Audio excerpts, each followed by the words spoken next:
Hello అండి. అందరికీ నమస్కారం. నేను మీ కట్టా కార్తీక్. తెలంగాణలో లోకల్ బాడీ ఎన్నికల హడావుడి స్టార్ట్ అయిపోయింది. ఆంధ్రప్రదేశ్‌లో స్టార్ట్ కాబోతా ఉంది. మరి ఆంధ్రప్రదేశ్‌లో జరగబోయే లోకల్ బాడీ ఎన్నికల్లో ఏ పార్టీ వైపు జనాల మొగ్గుంది? ఏ రాజకీయ పార్టీ స్టాండ్ ఎలా ఉండబోతా ఉంది? మాట్లాడుకునే ప్రయత్నం చేద్దాం. కొత్త వాళ్ళు ఈ ఛానెల్‌ని చూస్తే సబ్స్క్రైబ్ చేసుకోండి. ఈ వీడియోని లైక్ చేయండి ఎక్కువ మందికి వెళ్ళటం కోసం. దయచేసి మీ అభిప్రాయాన్ని కామెంట్ రూపంలో తెలియజేయండి. మీరు నాకు అండగా ఉండండి. మీ గొంతుకగా నేను ఉండే ప్రయత్నం చేస్తాను. ఇక కంటెంట్‌లో పోయినప్పుడు ఆంధ్రప్రదేశ్‌లో మార్చి, ఏప్రిల్‌లో లోకల్ బాడీ ఎన్నికలకి రంగం సిద్ధం కాబోతా ఉంది. అప్పటికల్లా సర్పంచు, ఎంపీటీసీ, జడ్పీటీసీ వాళ్ళ టైం పీరియడ్ అయిపోతుంది కాబట్టి ఆ సమయం కల్లా లోకల్ బాడీ ఎన్నికలకు వెళ్ళాలని చెప్పేసి ఆంధ్రప్రదేశ్ ప్రభుత్వం ఇప్పటికే రంగం సిద్ధం చేసుకుంటా ఉంది. నిన్న మున్సిపల్ శాఖ మంత్రి నారాయణ అధికారులతో భేటీ అయ్యి కూడా సమీక్ష నిర్వహించారు.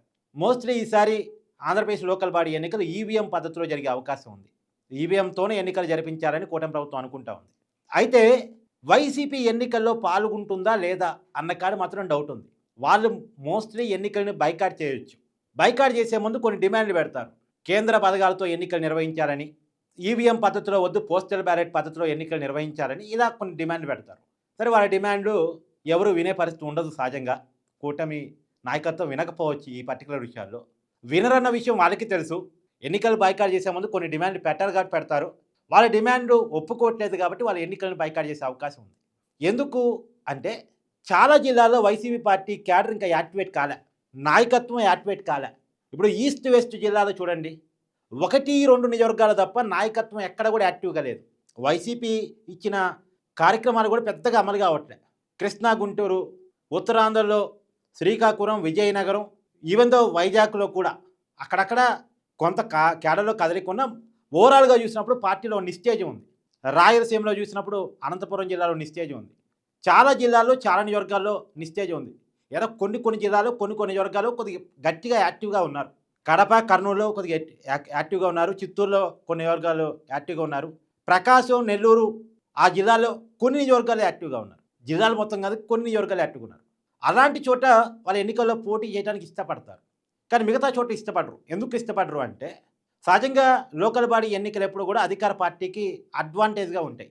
మొన్న వైసీపీ దారుణమైన ఓటమి తర్వాత వైసీపీ మీద వ్యతిరేకత తీవ్రంగా ఉన్న సమయంలో అధికార పార్టీ కూటమైనటువంటి సందర్భంలో ఇప్పుడు ఎన్నికల్లో పోటీ చేసుకొని డబ్బు ఖర్చు చేసుకోవడం తప్ప ఉపయోగం లేదు. మనం ఎట్టా గెలము అనేటువంటి ఆలోచనలోనే క్యాడర్ ఉంటుంది, లీడర్లు ఉంటారు.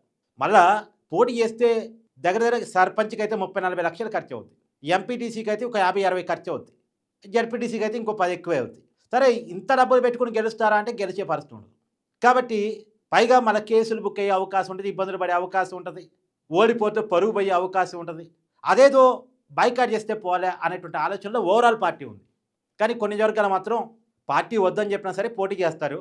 పార్టీ కూడా పోటీ చేసే చోట పోటీ చేయమని చెప్పింది. కానీ ఓవరాల్‌గా స్టేట్ వైడ్‌గా మాత్రం మేము ఎన్నికలను బైకాట్ చేస్తున్నాం. ఎవరైనా ఇంట్రెస్టెడ్‌గా పోటీ చేస్తే చేయండి అని చెప్పే ప్రయత్నం చేసిద్ది. మిగతా చోట ఇండిపెండెంట్‌గా మద్దతు ఇచ్చేటువంటి అవకాశం ఉండొచ్చు.